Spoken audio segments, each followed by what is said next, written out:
다시 살아나게 하소서라는 제목을 가지고 하나님 말씀 나누겠습니다. 오늘 저는 영적 부흥이라는 주제를 가지고 부흥에 대한 말씀을 좀 여러분 나누고 싶습니다. 우리가 부흥을 영어로 revival이라고 얘기하죠. revival이라는 표현은 다시 살아난다라는 의미로도 우리가 이해할 수 있을 것입니다. 그 말은 다시 살아난다는 의미는 그 전제가 뭐냐면 잠시 잠을 자고 있다든지 기절을 하고 있다든지 아니면 죽었다든지 그런 것이 다시 이렇게 소생하는, 다시 힘을 얻고 회복되고 살아나는 것을 우리가 리바이벌, 부흥이라고 이야기할 수 있을 것입니다. 침례교회 목사님이신데요, 벤스 하버너라는 분이 이렇게 표현했습니다. Revival is the church falling in love with Jesus all over again. 부흥은 교회가 다시금 예수님과의 사랑에 빠져드는 것이다. 주님과 다시금 사랑에 빠져드는 것이, 과거에 참 주님을 사랑했는데 어느 한순간 그것이 멈춰진 상황에서 머물러 있다면 다시 살아나야 될 필요가 있는 것을 볼 수가 있습니다. 여러분, 느헤미야를 통해서 우리가 52일의 기적을 경험했습니다. 여러분, 이건 대단한 거거든요. 그 성벽을 재건하는데 52일 동안 정말 모든 사람들이 합심해서 그 일을 감당했을 때 하나님은 기적을 베풀어 주셨습니다. 근데 여러분, 하나님의 의도는 성벽을 짓는데 그치지 않았던 거죠. 여러분, 성벽은 성벽 안에 사는 사람들을 위함인 것을 알 수가 있어요.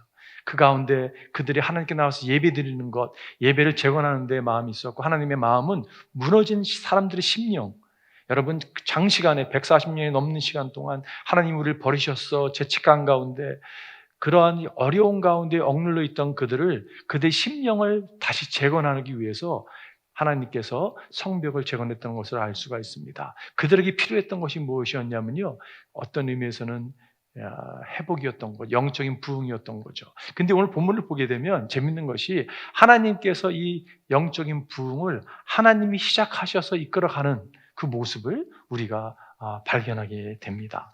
여러분, 제가 오늘 여러분에게 한번 질문해 보고 싶어요. 굉장히 심오한 질문인데, 과거에도 제가 여러 번 질문했던 걸 기억이 나는데요. How are you라는 질문입니다. How are you? 지난주에 한 글을 보니까 하버드 대학교의 연구진이 대화하는 커뮤니케이션에 있어가지고 How are you처럼 쓸데없는 표현이 없다라는 그런 연구를 발표를 했습니다. 왜냐하면요, 솔직히 알고 싶어 질문하지 않는다는 거예요. How are you? 그러면 알고 싶어 질문하는 사람이 아니라는 것이. 그리고 거기서 I'm fine, thank you. And you 그러잖아요. 그죠? 솔직하게 사실 얘기하지 않는다는 거예요. 그래서 이거는, 이 How are you라는 질문은 정말 useless하다라는 그런 연구가 나왔습니다. 여러분, 근데 제가 오늘 여러분에게 질문해 보겠습니다. 답을 얻고 싶지 않아서 질문하는 것이 아니라 우리 영혼에게 정말 How are you spiritually? 영적으로 여러분 정말 어떻습니까? 안녕하십니까? 그냥 자동적으로 I'm fine, thank you, spiritually and you? 이게 아니라 정말 자신을 한번 돌아볼 수 있는 시간이 되었으면 좋겠어요. 내가 정말 영적으로 안녕한가? 여러분, 안녕하지 않는 모습들이 있습니다. 어떻게 알 수 있냐면요, 우리 입술을 보면 알 수가 있어요. 왜냐하면 속에 있는 것이 입으로 나온다고 주님 말씀하셨잖아요. 그죠? 그렇기 때문에 우리 입술이 불평을 이야기한다면, 불만을 토해내고 있다면, 부정적인 말을 일삼고 있다면 안녕하지 않은 거예요. 영적으로 안녕하지 않은 거죠. 근데 만약에 우리가 영적으로 안녕하다면 어떤 사인이 있을까요? 네, 기쁨입니다. 영적으로 건강한 사람은요, 기쁨이 있습니다. 기쁨은, 제가 말씀드리는 기쁨은 환경이, 조건이 가져준 기쁨이 아니에요. 말로 형용할 수 없는 하나님만이 제공해 주시는 그 기쁨을 누리는 사람들이에요. 어떠한 어려움을 직면했다 할지라도 주님이 주신 그 기쁨을 누리고 있는 사람, 그 사람이 말로 영적으로 안녕한 사람이라는 거죠. 오늘 본문을 통해서 주님께서 우리에게 그 영적인 부흥, 어떻게 이스라엘 백성이 허락했느냐를 보면서 2023년을 맞이한 여러분과 저에게 가정으로서, 교회로서 정말 하나님께서 우리에게 허락하시고자 하는 그 부흥을 여러분과 제가 경험했으면 좋겠어요. 정말 사모하는 마음으로 우리 공동체가, 믿음의 공동체가 하나님이 이끌어내시는 부흥, 여러분 부흥은 인위적일 수가 없습니다. 사람이 만드는 것이 절대 아닙니다. 이거는 하나님이 하시는 것인데 어떠한 그런 영적인 원리가 있는지를 좀 우리가 오늘 발견하기를 바라요.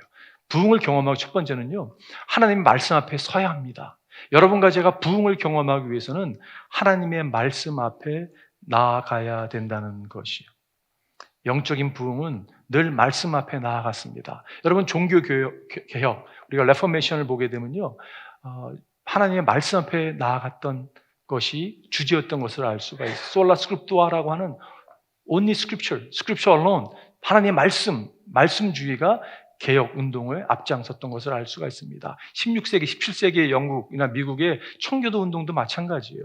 그들의 주제가 뭐였냐면요, 하나님의 말씀 앞에 나아가는 것입니다. 내가 소유한 최고의 소유는 그 어떤 것이 아니라 하나님의 말씀이라고 여겼던 사람들이, 정말 말씀에 목숨 건 사람들이, 말씀대로 순종하며 살고 있던 사람들이 이뤄낸 것이 청교도 운동이었던 것을 알 수가 있어요. 지난주에 제가 새벽기도를 말씀을 나누면서 요한복음 17절 3절 잠깐 나눴었는데 이 말씀이 다시 생각났습니다. 여러분, 영생은 오직 한 분이신 참 하나님을 알고 또 아버지께서 보내신 예수 그리스도를 아는 거라고 말씀하고 있어요. 여러분, 영생이 무엇입니까? 영원히 사는 거잖아요, 그죠? 그런데 영생을 어떻게 시작되느냐? 그것이 하나님을 아는 거라고 이야기하고 있어요.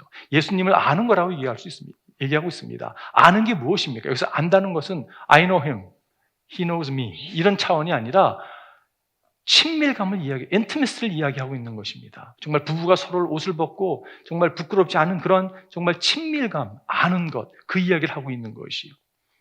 여러분, 하나님을 알고 계십니까? 예수 그리스도를 아십니까? 그분이 나를 아는 것처럼 내가 그분을 알고 있습니까?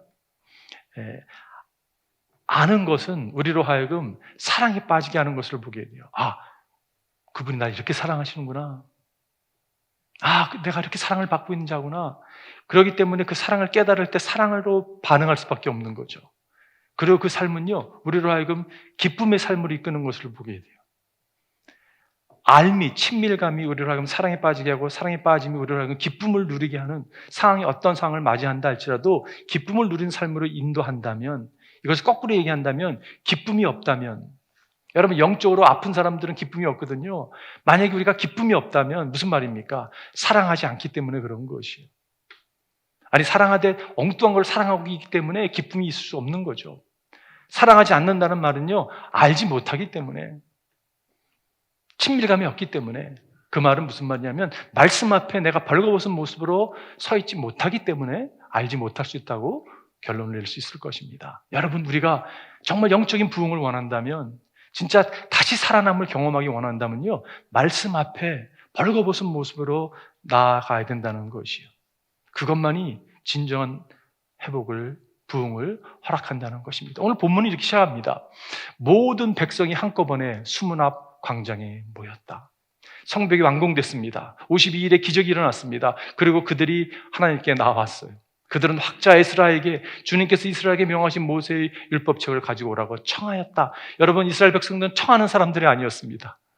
근데 하나님께서 그의 마음을 주신 거잖아요, 그죠? 말씀을 사모하는 영을 허락하신 거죠. 그래서 에스라에게, 학자에게 청합니다.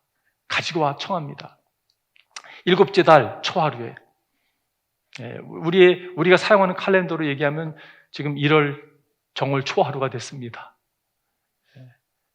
첫날, 첫 해를 맞이한 그날, 에스라 제사장은 율법책을 가지고 회중 앞에 나왔습니다. 거기에는 남자든 여자든 알아들을 만한 사람이 모두 나와 있었습니다. 모든 사람들이야. 알아들을 만한 모든 사람들이 그 앞에, 말씀 앞에 나온 것을 볼 수가 있어요.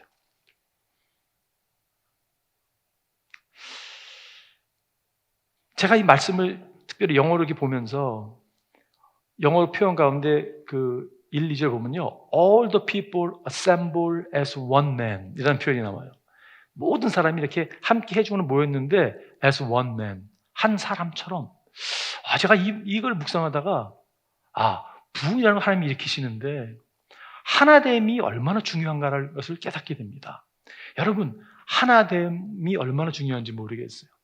하나 될 때 부흥은 일어나거든요. 영적인 부흥, 죽은 것이 살아나는 것을 경험하게 됩니다. 그뿐 아니라 첫 시간을 주님께 드리는 것이 얼마나 중요한지 모르겠어요. 그리고 무엇보다 말씀 앞에 서는 것이요. 여러분, 이 공동체가, 한 가정이, 정말 부부가 하나님 앞에 이렇게 서는 것이요. 말씀 앞에 서는 것이요. 그러면서 이어지는 말씀이, 그는 수문 앞 광장에서 남자든 여자든 알아들을 만한 모든 사람에게 새벽부터 정오까지 6시부터 한 12시까지 큰 소리로 율법책을 읽어주었다. 백성은 모두 율법책 읽는 소리에 귀를 기울였다. 여러분, 장시간에 6시간에 여러분 지금 율법책 두루마리책을 쫙 열었습니다. 그리고 지금 읽는데 어떻게 읽었냐면요, 마이크 시스템 있는 것도 아니고 에스라가 큰 소리를 읽었다고 이야기하고 있어요. 제 생각에 딱 들어왔던 것이 뭐냐면, 에스라가 목이 많이 아팠겠다. 그래서 혹시 옆에 사람들도 같이 돌아가면서 읽게 하지 않았나 생각도 해보았습니다. 하여간에 짧지 않은 시간. 근데 여러분이 말씀을 접했을 때 이스라엘 백성들은요, 말씀 앞에 섰습니다. 장시간 여러분 서서 말씀을 듣는다는 게 얼마나 쉽지 않겠어요. 그런데 영적인 부흥은 말씀 앞에 나아가는 것이. 두 성도님들이 예배를 끝나고 나가면서 뭐라고 말씀하시면, 한 성도가 이렇게 얘기합니다. 오늘 목사님 설교 너무 길었다고. 그러니까 다른 분이 하는 말씀이, 아니라고, 긴 게 아니라 길게 느껴진 거라고. 여러분, 길게 느껴지세요? 말씀을 접하실 때? 이분들이 6시간이 길게 느껴졌을까요? 아니라고 생각이 들어요. 그러지 않았습니다. 왜냐면요, 그들이 말씀 앞에 이렇게 섰습니다. 오늘 본문을 읽어보면 말씀이 잘 이해됐다고 표현하는 것을 봐서는 그들이 말씀 앞에서 사모하는 마음으로 말씀을 접한 것을 알 수가 있어요. 여러분과 제가 말씀 앞에 나아갈 때 의무감으로, 그게 아니라 정말 사모하는 마음으로 하나님의 말씀 앞에 나아가기를 바랍니다. 오늘 8절을 보니까 하나님의 율법책이 낭독될 때에 그들이 통역을 하고 뜻을 밝혀 설명하여 주었으므로 백성은 내용을 잘 알아들을 수 있었다. 여러분, 통역을 했다고 말씀하고 있어요. 무슨 통역이었습니까? 하나님의 말씀은, 지금 이 율법책은요, 토라를 이야기하고 있는 거죠. 모세오경을 이야기하고 있는 것입니다. 창세기, 출애굽기, 레위기, 민수기, 신명기를 이야기하고 있는 거예요.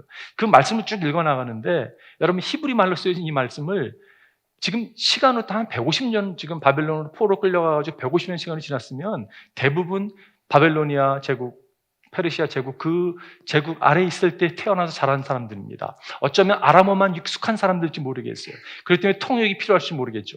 여러분, 통역을 우리가 통해서 말씀을 접하게 되면요, 우리도 경험해 와서 알지만 쉽지가 않습니다. 그런데 이들은요, 잘 알아들을 수 있었다고 이야기하고 있어요. 왜 그랬을까요? 집중했기 때문에 그렇다는 거죠. 그 말씀 앞에 나가서 정말 사모하는 마음으로 집중했기 때문에 그들이 알아들을 수 있었다고 생각이 들어요. 시편 40편 1절에 보면, 목마른 사슴이 시냇물을 찾아 헤매이듯이 여러분과 제가요, 정말 이 갈증, 영적인 갈증을 해소하기 위해서 정말 주를 찾는 마음으로 말씀 앞에 나아가는 여러분과 제가 되기를 바랍니다. 왜냐하면 말씀의 사모함이 없이는, 말씀 앞에 우리가 벌거벗음을 쓰지 않으면 회복은 찾아오지 않습니다. 여러분, 영적 부흥이요, 찾아오지 않습니다. 그렇기 때문에 여러분과 제가 말씀 앞에 나아가기를 바라요. 두 번째는요, 하나님의 말씀에 반응해야 합니다. 그냥 말씀 앞에 나가는 것이 답이 아니라 그 말씀 앞에 여러분과 제가 반응하기를 바라요. 말씀 앞에 반응하는 여러분과 제가 되기를 바랍니다. 오늘 6절에 이렇게 얘기하죠. 에스라가 위대하신 주 하나님을 찬양하면 백성들은 모두 손을 들고 아멘, 아멘 하고 응답했다. 아멘이란 뜻이 무엇입니까, 여러분? 제가 동의합니다. I agree. 제가 동의합니다라는 표현이잖아요. 그죠? 여러분, 아마 에스라가 말씀을 읽어 나가다가 감격 가운데 아마 하나님을 높였을 거라고 생각이 들어요.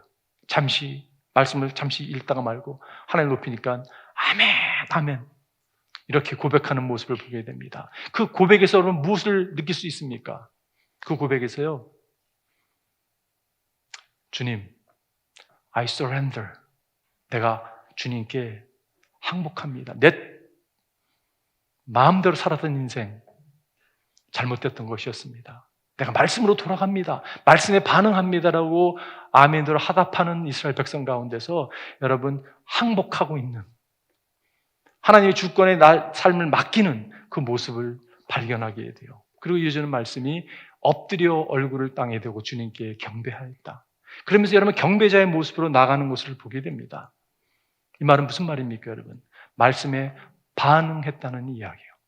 척수인돌 목사님이라는 분이 계신데 제가 어렸을 때 참 좋아하던 목사님이신데 그분이 책 가운데 Hand Me Another Brick이라는 책이 있습니다. 책에 나오는 이야기입니다. 이분이 패밀리 컨퍼런스를 많이 하셨던 분이세요.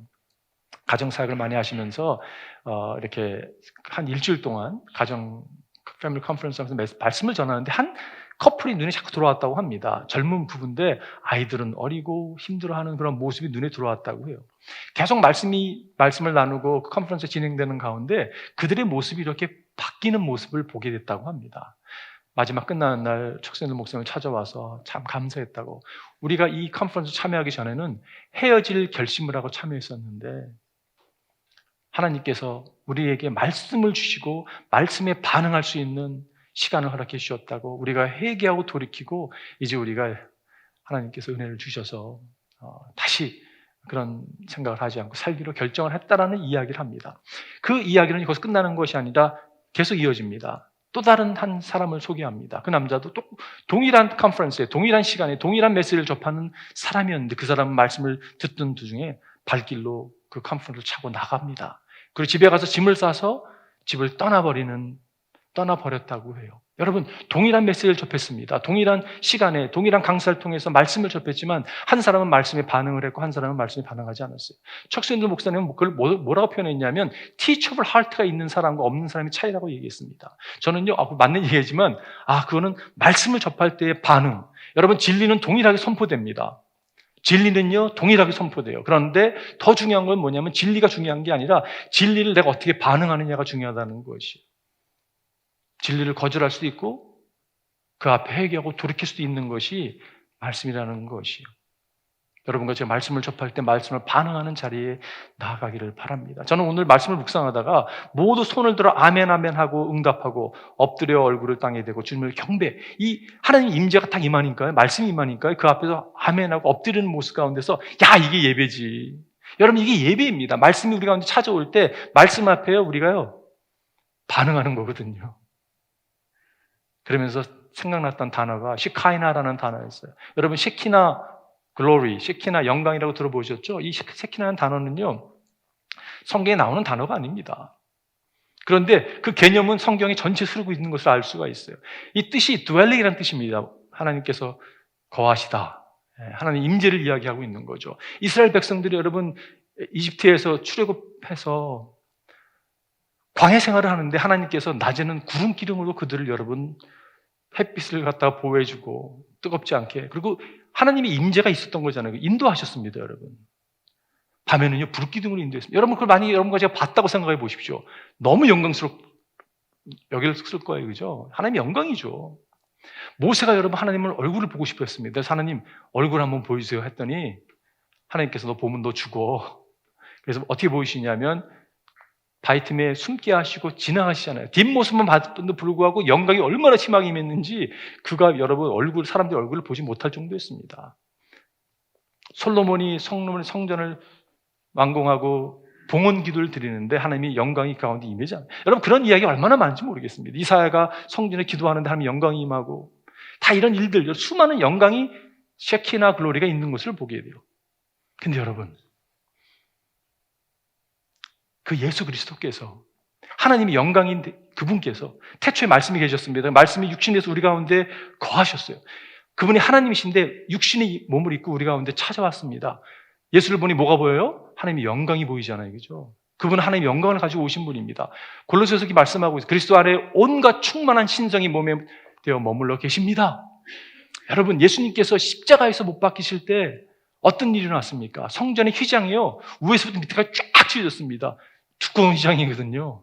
얇은 이런 게 아니라 두꺼운 휘장이 위에서부터 밑에까지 찢어졌습니다. 지성소와 성소를 갈라놓는 그곳은 하나님이 거하시는 곳이기 때문에 대제사장만 1년에 한 번씩 우리 죄를 대신해서 들어가서 비는 그 장소에 여러분 그 휘장이 십자가로 인해서 위에서부터 밑에까지 다 찢어진 곳이에요. 예수를 우리가 바라볼 때 하나님의 영광이 임하는 것입니다. 여러분, 말씀에 반응한다는 것이 예수님께 반응하는 것이거든요. 예수님께 반응한다는 의미는 예수 그리스도의 영광 가운데 나아가는 것입니다. 예수님의 영광 가운데 여러분과 제가 나아가는 것이에요. 이것이 얼마나 감격스러운 일인지 모르겠습니다. 지금 이스라엘 백성들이 그 영광 가운데 나아갔죠. 부분적으로 그들은 말씀 앞에 나아갔지만 우리는 그 말씀, 육신이 돼서 우리가 찾아오신 그분을 알고 있잖아요. 그죠? 이게 얼마나 큰 디퍼런스인지 모르겠습니다. 근데 그들이 보십시오. 9절에 보니까 백성은 율법의 말씀을 들으면서 모두 울었다. 왜 울었을까요? 말씀이 머리만 친 것이 아니라 그 말씀이 머리에서 가슴으로 이어졌기 때문에 그렇죠. 회개하지 않을 수 없는 그러한 상황. 여러분, 저는 그렇게 생각을 해봐요. 율법을 읽었을 때 율법이 무슨 창세기, 출애굽기, 레위기, 민수기, 신명기 말씀 여러분 읽어보십시오. 그 가운데 내가 택한 나의 백성에 대한 하나님의 사랑의 메시지가 얼마나 많은지 모르겠어요. 그 말씀을 접했을 때 그들의 마음이 여러분 벌렁벌렁했을 것이에요. 와, 하나님의 말씀, 하나님 우리를 이렇게 사랑하셨구나. 그런데 우리는 하나님의 등을 돌리고 하나님을 배신하고 하나님을 저주하고 떠나버렸구나. 그래서 우리 조상들과 우리의 꼴이 이렇게 됐구나를 갖다가 보면서 회개하고 나갔다는 거잖아요. 그죠? 여러분, 영적인 부흥은 회개 없이는, 말씀의 반응 없이는 절대 일어나지 않습니다. 다시 살아나는 거요? 살아나지 않습니다. 살아날 수 있는 유일한 길은 말씀 앞에 나아가는 거예요. 우리로 하여금 그 말씀에 나아가게 하기 위해서 예수님께서 육신의 몸을 입고 우리 가운데 찾아와 주셨어요. 여러분, 언제 정말 말씀 앞에서 흐느끼 우신 적이 언제였습니까? 여러분, 마지막으로 말씀에 우신 적이 언제였어요? 우리는 말씀 앞에 나아가야 합니다. 그럴 때 영적인 회복이 우리 가운데 찾아온다는 거죠. 마지막 세 번째는요, 하나님의 말씀 앞에 기뻐해야 합니다. 여러분과 제가 기뻐하는 것, 오늘 본문을 보니까 느헤미야는 그들에게 말하였다. 도달을 가십시오. 살찐 짐승들을 잡아 푸짐하게 차려서 먹고 마시도록 하십시오. 아무것도 차리지 못한 사람들에게는 먹을 몫을 보내주십시오. 아마 음식을 준비하지 못한 사람이 있었던 것 같아요. 가난한 사람도 있었고 부한 사람도 있었거든요. 준비하지 못한 사람들에게는 음식을 제공하는 모습을 보게 되죠. 그게 공동체의 아름다움입니다. 은혜 받은 사람의 모습이죠. 오늘은 우리 주님의 거룩한 날입니다. 주님 앞에서 기뻐하면 힘이 생기는 법이니 슬퍼하지 마십시오. 레위 사람들은 모두 백성을 달래면서 오늘은 거룩한 날이니 조용히 하고 슬퍼하지 말라고 타일렀다. 모든 백성은 배운 바를 밝히 깨달았으므로 돌아가서 먹고 마시며 없는 사람들에게는 먹을 것을 나눠주면서 크게 기뻐하였다. 영적인 회복은 기쁨이 회복되는 것입니다. 왜 회개하는 그들을 향해서 레위 사람들은 슬퍼하지 말고 눈물을 닦고 기뻐하고 음식을 먹으라고 얘기했을까요? 이게 여러분 하나님의 관심이에요. 하나님은요, 우리의 과거의 실패, 죄책감에 머물러 있는 걸 원치 않으십니다. 과거는 과거. 여러분, 과거가 아무리 아름답고 영광스러운 일을 했다 하더라도요, 과거는 과거입니다. 과거에 아무리 누추한 모습, 정말 수모스러운 모습, 죄악스러운 모습을 갖고 있다 할지라도 우리가 그리스도 안에서 새로운 피조물이고 하나님의 관심이 여러분과 저의 과거에 있지 않습니다. 오늘의 모습에 있어, 오늘과 내일의 관심을 갖고 있는 것을 알게 되죠. 그것이 하나님의 마음이기 때문에 주님께서 그들에게 말씀한 것을 알 수가 있어요. 오늘 이 말씀 가운데 주님 앞에서 기뻐하면 힘이 생기는 법이니 슬퍼하지 마십시오. 이게 너무 좋은 것 같아요. 영어로 표현하면 Do not grieve, for the joy of the Lord is my strength. 그런 찬양도 있잖아요. Joy of the Lord is my strength. Joy of the Lord is my strength. 하나님을 기뻐하는 것이 나의 힘, 능력입니다 라고 이야기하고 있는 거예요. 여러분, 우리는요, 신앙생활 한다고 하면서 하나님을 찾는 게 아니라 주님께서 우리의 기쁨이 되는 것이 아니라 주님을 믿는다고 하면서 주어지는 어떠한 조건들, 주를 따르기 때문에 얻어질 것에 대한 관심이 있고 그것에 대해서 마음의 기쁨을 삼는다면 그것은 여러분 사실 신앙이 아닐 수 있습니다. 이게 굉장히 심각한 거거든요. 내가 주를 믿기 때문에 주님께서 나에게 사업이 잘 되게 하고 자녀들이 잘 풀리고 몸이 건강하고 그래서 내가 주를 따른다면 만약에 그게 없어지면 어떻게 하겠어요, 여러분? 사업이 잘 안 되고 자녀들이 방황을 하고 몸은 쇠약해지고 그러면 여러분 더 이상 믿을 필요가 없네라고 여기면서 주를 떠날 수 있습니다. 그건 신앙 아니잖아요, 그죠? 여전히 문제 해결은 안 돼 있고 몸은 연약하고 자녀들은 아직도 방황하고 사업은 망해서 어려워졌는데 그럼에도 불구하고 그분이 나의 기쁨이 되신다면 기쁨은 유지할 수 있는 거잖아요. 그죠? 이 적당한 예인지 모르겠지만 이렇게 예를 들 수 있는 것 같아요. 남녀가 결혼하는데요. 남자가 이런 생각을 하는 거예요. 내가 저 여자랑 결혼을 하면 저 여자가 밥을 해줄 것 같아. 빨래도 해줄 것 같아. 청소도 할 것 같아. 그런 마음을 갖고 있는 거예요. 근데 이 여성도 똑같은 생각을 하고 있는 거예요. 남자가 그래도 힘이 좋으니까 빨래 하겠지? 밥도 지어주겠지? 청소도 해줄 거 아니겠어?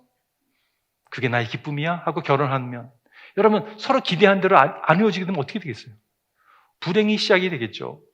근데 여러분 서로의 눈만 쳐다봐도 기쁨이 되고 그러시잖아요. 그죠? 안 그러세요? 안 그렇다면 문제가 있는 거 아닙니까, 여러분? 조건적인 결혼 생활하고 계시는 거예요, 그러면요. 여러분, 하나님이 그런 분이라는 거예요. 정말 하나님 때문에 기쁜 거예요. 시편 40편 말씀이에요. 목마른 사슴 시냇물 찾아 헤매이듯이 내가 여호와 주님을 찾기에 내 영혼이 갈급하다고 이야기하고 있어요. 그분이 주시는 그분을 믿기 때문에 떨어지는 유익이 아니라 그분 때문에 기뻐하는 것을 이야기할 수 있는 거죠. 하박국 기자가 이런 얘기를 했습니다. 무화과 나무에 과일이 없고 포도나무에 열매가 없을지라도 올리브 나무에 딸 것이 없고 밭에서 거둬들일 것이 없을지라도 우리의 양이 없고 양털에 소가 없을지라도 지금 모든 게요 다 뜻하는 대로 되지 않았습니다. 기도한 대로 이루어지지 않았어요. 쉽게 얘기하면 다 망해버렸습니다. 그런데 하박국 기자가 이렇게 고백하죠. 나는 주님 안에서 즐거워하련다. 나를 구원하신 하나님에서 기뻐하련다. 이게 여러분 영적으로 건강한 사람의 모습이에요. 주님 때문에 기뻐하는 것, 주님 때문에 감격 가운데 나아가는 것이에요. 영적인 부흥은 하나님으로 인해 기뻐할 때 찾아오는 것입니다. 여러분, 하나님은 절대 세컨드 플레이스가 될 수 없어요. 하나님은 절대 차선이 될 수 없습니다. 하나님은요, 최선입니다. 그분이 첫 자리에 모시고 살아야 돼요. 그럴 때만이 우리의 영혼이 살아날 수 있는 것이에요. 찰스 스펄전 목사님이 이렇게 얘기했습니다. 주 안에 기쁨이 없는 부흥은 봄에 꽃이 없는 것과 같은 또는 햇빛이 없는 아침을 맞이하는 같이 불가능합니다. 진정한 제뉴인한 리바이벌은요 기쁨이 없이는 불가능하다는 것을 이야기하고 있는 거죠.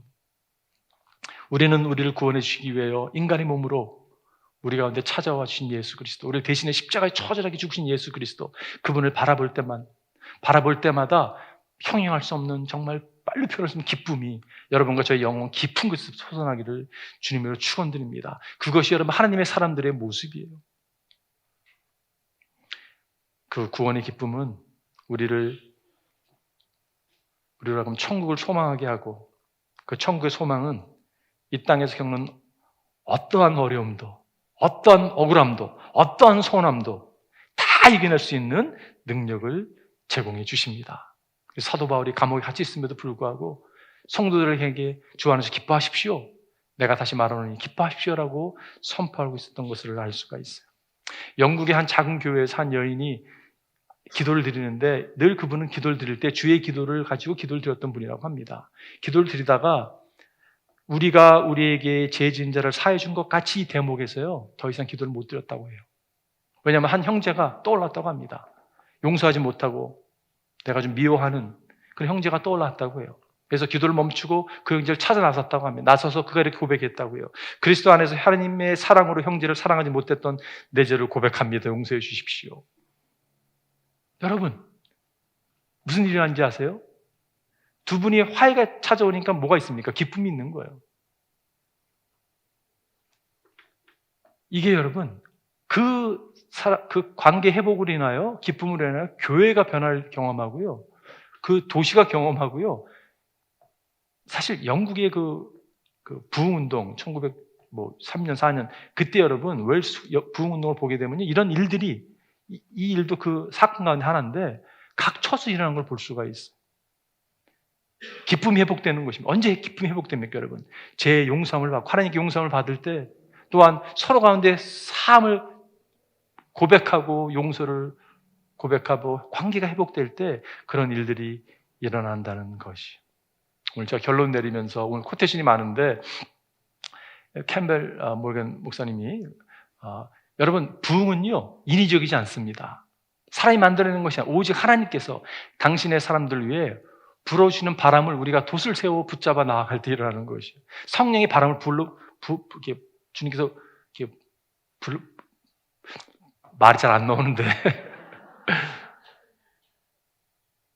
성령의 바람이 불어올 때 여러분과 제가 그거를 돛을 세워서 나아갈 때 성령의 역사가 일어난다는 것이에요. 다시 말해서 여러분, 우리가 이것을 만들 수 없습니다. 영적인 부흥은 성령께서 일으키시는 거예요. 말씀 육신에서 우리가 가운데 찾아왔습니다. 그분을 보니까 하나님의 영광이 보이는 거거든요. 와, 주님이 우리에게 보이셨잖아요. 그죠? 그걸 와우하게 허락하신 분이 누구예요, 여러분? 성령 하나님이세요. 여러분과 제가 성령 하나님이 아니면요, 고백할 수 없습니다. 어떻게 예배 드릴 수 있습니까, 여러분? 믿어지는 거요? 성령 하나님의 역사입니다. 다시 말해서 우리를 구원하신 성령 하나님께서, 믿음을 허락해 주신 그분께서 성령의 역사를 허락하실 때 능력이 나타나는 것이요. 여러분, 그래서 우리가 정말 하나님 우리에게 말씀의 영을 부어주십시오. 회개의 영을 부어주십시오. 기쁨의 영을 부어주십시오. 기도하고 나가야 되는 거예요.